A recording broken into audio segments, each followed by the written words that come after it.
Period অবস্থায় বিয়ের সাজে বসে আছে ১৩ বছরের ছোট্ট বালিকা নাইমা। হঠাৎ করে তার পিরিয়ড শুরু হয়ে গেল। নাইমা পিরিয়ডের অসহ্য যন্ত্রণায় পেটে হাত দিয়ে কাতরাতে থাকে। নাইমার চোখ থেকে অঝরে পানি পড়ছে। মেয়েটা কাউকে কিচ্ছু বলতেও পারছে না। নাইমা এমন অবস্থা দেখে তার মা শিউলি বেগম এগিয়ে আসে। শিউলি বেগম নাইমার মাথায় হাত রেখে বলল, মা, কি হয়েছে তোর? নাইমার সামনে সবাই বসে আছে। তার নাইমা কোনো উত্তর না দিয়ে তার ঠোঁট দিয়ে নিজের ঠোঁট চাপ দিয়ে ব্যথা সহ্য করার চেষ্টা করে। ব্যাপারটা শিউলি বেগম কিছুটা বুঝতে পারে। সে নাইমাকে নিয়ে অন্য ঘরে চলে যায়। ঘরে নিয়ে গিয়ে শিউলি বেগম নাইমাকে বলল, কী রে, তোর কি কিছু হয়েছে নাকি? তখন নাইমা বলল, মা, আমার পিরিয়ড শুরু হয়েছে, পেটে অসহ্য ব্যথা করছে, আমি এইভাবে বিয়ে করতে পারবো না, তুমি একটু বোঝার চেষ্টা করো। শিউলি বেগম বুঝতে পারে ব্যাপারটা, কিন্তু তার তো কিছুই করার নাই। সে চাইলেও বিয়েটা ভেঙে দিতে পারে না। হঠাৎ করে শোনা যায় বর এসেছে। বর এসেছে কথাটা শুনে নাইমা আঁতকে উঠল। তার মনের ভেতরে ভয় ঢুকে গেল। নাইমা কান্না করতে করতে তার মাকে বলল, মা, তুমি বিয়েটা ভেঙে দাও প্লিজ, আমি এই অবস্থায় বিয়ে করতে পারবো না। তখনই ঘরে চলে আসে নাইমার বাবা মিজান সাহেব। মিজান সাহেব ঘরে এসে দেখে নাইমা কান্না করছে। তখন মিজান সাহেব নাইমার দিকে এগিয়ে আসে আর বলতে থাকে, মারে, মেয়েদের আসল ঠিকানা হলো তার শ্বশুরবাড়ি। সব মেয়েদেরকেই এটা মেনে নিতে হয়। মিজান সাহেব আসল ঘটনাটা বুঝতে পারেননি। নাইমা তার বাবাকে কিছু বলতেও পারছে না। বাবাকে সে কি করে বলবে তার কি হয়েছে? তখন শিউলি বেগম মিজান সাহেবকে নিয়ে অন্য রুমে চলে গেল আর তাকে সব কিছুই খুলে বলল। মিজান সাহেব এমন কথা শুনে অবাক হয়ে গেল, কিন্তু কি করা যায় সে বুঝতে পারছে না। মিজান সাহেব অনেকক্ষণ চেয়ারের উপরে বসে থেকে ভাবতে থাকে, আর এখন যদি বিয়ে ভেঙে দেয় তাহলে তো আর কেউ নাইমাকে বিয়েও করবে না। সবাই ভাববে নাইমার কোনো সমস্যা আছে, আর নানা জন নানান কথা বলবে।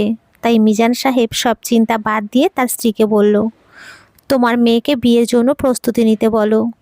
এই কথা বলেই মিজান সাহেব চলে গেল। শিউলি বেগম তার স্বামীর এমন ব্যবহার দেখে মোটেও অবাক হলো না, কারণ সে জানে মিজান সাহেব যেটা বলে সেটাই করে। তারপর শিউলি বেগম নাইমার রুমে চলে যায়। অন্যদিকে দেখা যায় নাইমার হবু স্বামী রাকিব বরযাত্রী নিয়ে নাইমাদের বাসায় চলে এসেছে। মিজান সাহেব সবাইকে এনে প্যান্ডেলের ভিতরে বসালো। রাকিব এই বিয়ের জন্য মোটেও প্রস্তুত ছিল না। এক কথা বলতে গেলে তাকে জোর জবরদস্তি করে বিয়ে করানো হচ্ছে। রাকিবের বাবা মা জোর করেই তাকে বিয়ে দিচ্ছে। মিজান সাহেব সবার সাথে কথা বলে পরিচয় হয়ে নিল।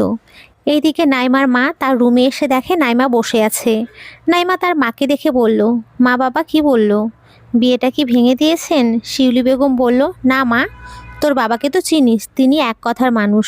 যা কিছুই হয়ে যাক, তিনি তার কথায় নড়চড় হতে দেবে না। মা, তোমরা কেন এত তাড়াতাড়ি আমার বিয়ে দিতে চাইছো? আমি কি তোমাদের কাছে অনেক বোঝা হয়ে গেছি?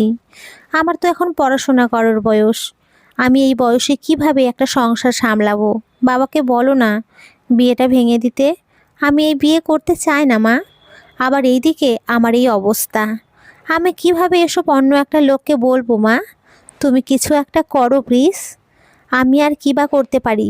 চিন্তা করিস না, সব ঠিক হয়ে যাবে। মা, একটা কাজ করো, তোমরা আমাকে গলা টিপে মেরে ফেলো। আমার আর এসব ভালো লাগছে না। আমি বুঝতে পারছি তোমরা আমাকে তাড়াতে চাইছো, তাই না? আমি বিয়ের পরে কিভাবে একটা অচেনা মানুষকে এইসব বলবো? তার উপর ওনার পুরো অধিকার আছে আমার উপরে, যদিও আমারও আছে তার প্রতি। তবুও সে যদি চায় আমি কি না করতে পারবো?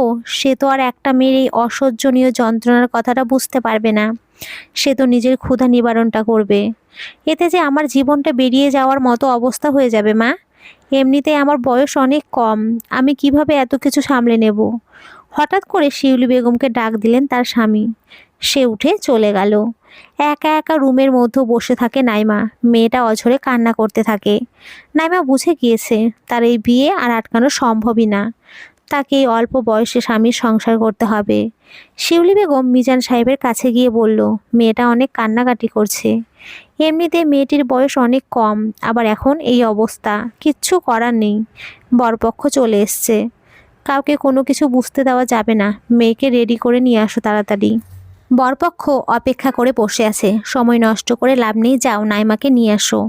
এই কথা বলতে বলে মিজান সাহেব চলে গেলেন। কিছুক্ষণ পরেই নাইমাকে নিয়ে প্যান্ডেলের ভিতরে চলে আসলো। নাইমাকে খুব সুন্দর করে সাজানো হয়েছে। ছোট্ট মেয়েটাকে অসাধারণ সুন্দরী লাগছে। নাইমাকে এনে রাকিবের পাশে বসানো হলো। পিরিয়ডের অসহ্য যন্ত্রণা সহ্য করে বসে আছে। একটু পর পর পেটে হাত দিচ্ছে নাইমা। তারপর ইসলামিক নিয়মে তাদের বিয়ে হয়ে গেল। বিয়ের সব কাজ শেষ করে এখন কনে বিদায় করার সময় হয়ে গিয়েছে। নাইমা তার মাকে জড়িয়ে ধরে কান্না করতে থাকে। শিউলি বেগম তার মেয়েকে সান্ত্বনা দিয়ে বলল, মারে কান্না করিস না, আমাদের কথা মনে পড়লেই চলে আসিস। এটাই তো নিয়ম। সব মেয়েদেরকে বিয়ের পর আসল ঠিকানা হলো তার স্বামীর বাড়ি। আমিও তো আগে অন্য বাড়ির মেয়ে ছিলাম। দেখবি কিছুদিন পরে সব কিছু ঠিক হয়ে যাবে। তারপর মিজান সাহেব নাইমাকে রাকিবের হাতে তুলে দিয়ে বলল, বাবা নাইমা আমার একমাত্র মেয়ে, তুমি ওকে দেখে রেখো। এই কথা বলতে বলতে মিজান সাহেবের চোখ দিয়ে পানি পড়তে শুরু করলো। নাইমা তার বাবাকে জড়িয়ে ধরে কান্না করতে থাকে। কিছুক্ষণ পরে নাইমাকে নিয়ে তার শ্বশুর বাড়ির দিকে রওনা দিল। 30 মিনিটের মধ্যে রাকিবের বাড়িতে পৌঁছে গেল। ঘড়িতে রাত 12টা ছুঁই ছুঁই, কিন্তু রাকিব এখনও বাসর ঘরে আসেনি। একটা রুমের মধ্যে একা একা বসে আছে নাইমা। প্রায় 1 ঘন্টা পার হয়ে গেল নাইমাকে বাসর ঘরে এনে বসিয়ে রেখেছে, কিন্তু রাকিবের আসার কোনো নাম নেই। এইদিকে নাইমার মনের ভিতরে অজানা ভয় আর পিরিয়ডের অসহ্য যন্ত্রণা নিয়ে বসে আছে।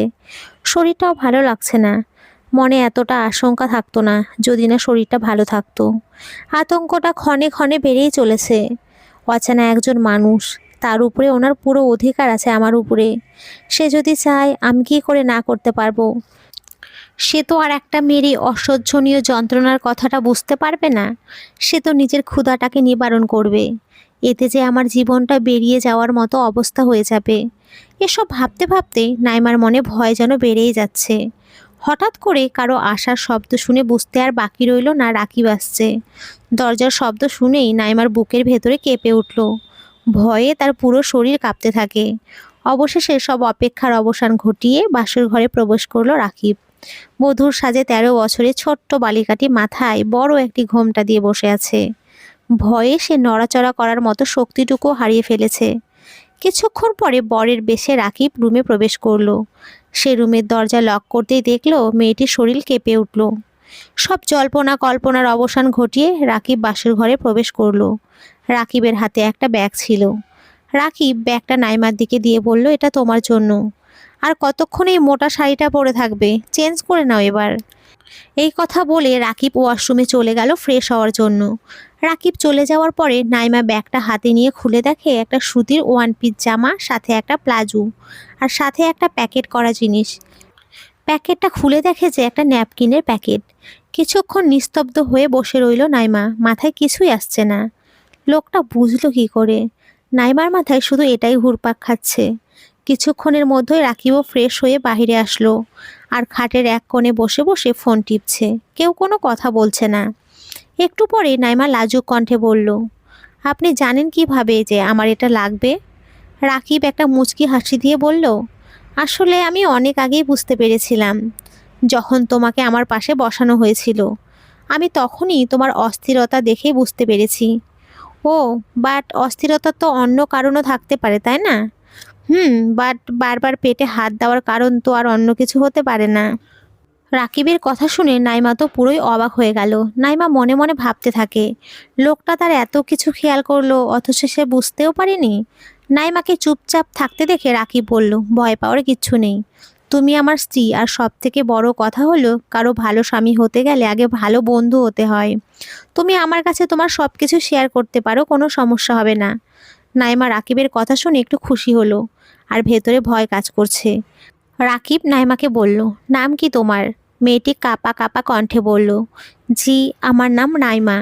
রাকিব বুঝতে পারলো নাইমা ওকে প্রচণ্ড ভয় পাচ্ছে। তাই তো সে নাইমার ভয় দূর করার জন্য বলল, মাথায় এত বড় একটা ঘোমটা টেনে রেখেছো কেন? লজ্জায়? নাইমা আগের মতোই কাঁপা কাঁপা কণ্ঠে বলল, জি না। তাহলে এমন জড়সড় হয়ে মাথায় বড় একটা ঘোমটা টেনে বসে আছো কেন? নর্মাল ড্রেস পরে নাও। নাইমা তবু আগের মতোই বিছানার এক পার্শ্বে গুটিসুটি মেরে বসে রইল। মেয়েটা খুবই ভয় পাচ্ছে, ভয়ে কোনো কথাও বলছে না। নাইমার এমন আচরণে এবার রাকিবের কিছুটা হাসি পেল, কিন্তু সে হাসি চেপে রেখে বলল, ভয় নেই, আমি তোমায় স্পর্শও করব না। তুমি নির্দ্বিধায় ড্রেস চেঞ্জ করে এসে ঘুমোতে পারো। রাকিবের কথায় যেন নাইমা প্রাণ ফিরে পেল। সে গুটি গুটি পায়ে ওয়াশরুমে গেল ড্রেস চেঞ্জ করতে। কিছুক্ষণ পরে নাইমার ড্রেস চেঞ্জ করে এসে খাটের এক কোণে বসে রইল। নাইমার মন থেকে ভয় অনেকখানি কেটে গেল। রাকিব নাইমাকে বলল, এই রাতটা আমাদের জন্য শ্রেষ্ঠ একটা রাত। এই রাতটাকে আমরা স্পেশাল করে রাখতে পারি। রাকিব নাইমাকে বলল, আজ আকাশে খুব সুন্দর চাঁদ উঠেছে, তার সাথে তারাও জ্বলছে। চলো আমরা ছাদে গিয়ে গল্প করি। নাইমা মনে মনে খুব খুশি। চলুন, আপনাকেও আমার কিছু বলার আছে।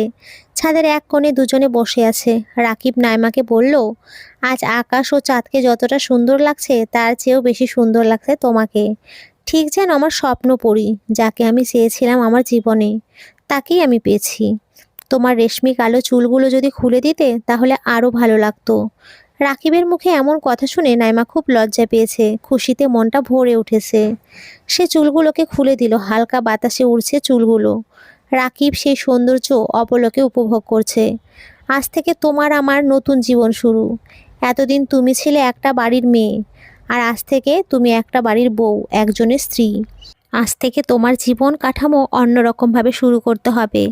তোমার হাতে তুলে দেওয়া হলো একটা সংসারের চাবিকাঠি। আজ থেকে তোমার অনেক দায়িত্ব। নাইমা, তুমি ভয় পেও না। এই সংসার যুদ্ধে তুমি একা নয়, আমি তোমার সহযোদ্ধা। আমরা দুজনে মিলে গড়ে তুলবো একটা সুন্দর সুখী পরিবার। নাইমা, এই বাড়ির সবার সাথে তোমাকে মিলেমিশে চলাফেরা করতে হবে, ছোট বড় সবার সাথে। বিশেষ করে আমার মা বাবার সাথে তোমার ভালো সম্পর্ক গড়ে তুলতে হবে। এমন সম্পর্ক গড়ে তুলবে যাতে সবাই তোমাকে এই বাড়ির বউ মনে না করে, এই বাড়ির মেয়ে মনে করে। তোমার ভালোবাসার মায়া জাল দিয়ে ধরে রাখবে সবাইকে। দেখবে তোমার জীবন খুব সহজ হয়ে যাবে। আমরা শুধু ভালো স্বামী স্ত্রী হব না, আমরা খুব ভালো বন্ধুও হব। সুখে দুঃখে দুজনে মিলেমিশে রব এক হয়ে। সংসার জীবনে অনেক রাগ অভিমান হতেই পারে, তাই বলে আমরা ভুল বুঝে একে অপরকে ছেড়ে দূরে যাব না। বিশ্বাস নিয়ে সামনে এগিয়ে যাব। অল্প রাগ, হালকা অভিমান, মাঝে মাঝে একটু ঝগড়া, অটুট বিশ্বাস আর অফুরন্ত ভালোবাসায় ভরপুর থাকবে আমাদের জীবন। আপনি আমার উপরে বিশ্বাস রাখবেন, আমার পাশে থাকবেন, ভালোবাসা দিয়ে সুখ দুঃখে বুকে আগলে রাখবেন। আজ থেকে এই সংসারের দায়িত্ব আমার। নিজের মনের মতো করে সাজিয়ে আপন করে নিব এই সংসারকে। আমি আপনার ভালোবাসার আল্লাহর রহমতে সবার দোয়াতে এই সংসারকে সব সময় সুখী রাখার চেষ্টা করব। তোমার কথা শুনে আমার মন ভরে গেল। এবারে তোমার কথা বলো। আমাকে খুব ভালোবাসতে হবে, কখনো অবহেলা করতে পারবেন না। আপনার বুকে ঠাঁই দেবেন, 5 ওয়াক্ত নামাজ আদায় করতে হবে। সকালবেলা আমার পাশে বসে আমার কণ্ঠে কোরআন তিলাওয়াত করতে হবে। আমি আপনাকে খুব শাসন করব, জ্বালাবো আপনাকে। অনেকটা অগোছালো থাকতে হবে, আমি গুছিয়ে দেব বলে। আপনার কাছ থেকে আমি বেশি কিছু চাই না। আমার ছোট ছোট আবদারগুলো পূরণ করলেই আমি খুব খুশি হব। আপনার ক্লান্ত মুখের ঘাম আমার শাড়ির আঁচল দিয়ে মুছে দেব। তাড়াতাড়ি বাসায় ফিরবেন, আমার চুলের খোঁপায় বেলি ফুল গেঁথে দেবেন। আর হ্যাঁ, আমাদের রুমের জানালার পাশে বেলি ফুল আর হাসনা হেনা ফুল গাছ লাগাবেন। চাঁদনি রাতে ছাদে গিয়ে আমাকে গান, কবিতা, গল্প শোনাতে হবে। মনে রাখবেন, নীল রং আমার খুব প্রিয়। আর হ্যাঁ, জন্মদিন, বিবাহ বার্ষিকীতে আমাকে শুভেচ্ছা জানাতে ভুলবেন না। মাঝে মাঝে আমাকে নিয়ে বেড়াতে যেতে হবে। নদীর তীরে হাতে হাত রেখে হাঁটতে হবে। বৃষ্টির দিনে কিন্তু আমাকে নিয়ে ভিজতে হবে। আর বেশি কিছু বলতে চাই না, বাকিটা আপনার ভালোবাসা দিয়ে বুঝে নেবেন। আমি আপনার সব কিছুতেই বিরাজ করতে চাই। আমি শুধু আপনার হব, আপনি শুধু আমার হবেন। আমি আমার কল্পনাতে, আমার স্বপ্নে, আমার মনের মাঝে এই রকমই একটি মেয়েকে সাজিয়ে রেখেছিলাম। তুমি সেই আপনার স্বপ্নের রাজকুমারী, আমার সুখের বৃষ্টি। আমার বাহুডোরে বুকের মাঝে সারা জীবন শুধু তুমি রবে। আপনি আমার স্বপ্ন পুরুষ, যাকে নিয়ে আমি স্বপ্ন সাজিয়েছি। আপনার তরে নিজেকে মেলে দিতে চাই, আপনার পদতলে আমার জাহান্নাত খুঁজে নিতে চাই। রাকিব নাইমার কপালে চুম্বন এঁকে দিয়ে বুকে জড়িয়ে নিল। একে অপরকে খুব শক্ত করে ধরে আছে। কিছুক্ষণ পরে দুজনেই ঘুমিয়ে পড়ে। সকালে কারো চিৎকারের শব্দে ঘুম ভেঙে গেল নাইমার। পাশে তাকিয়ে দেখে রাকিব নেই।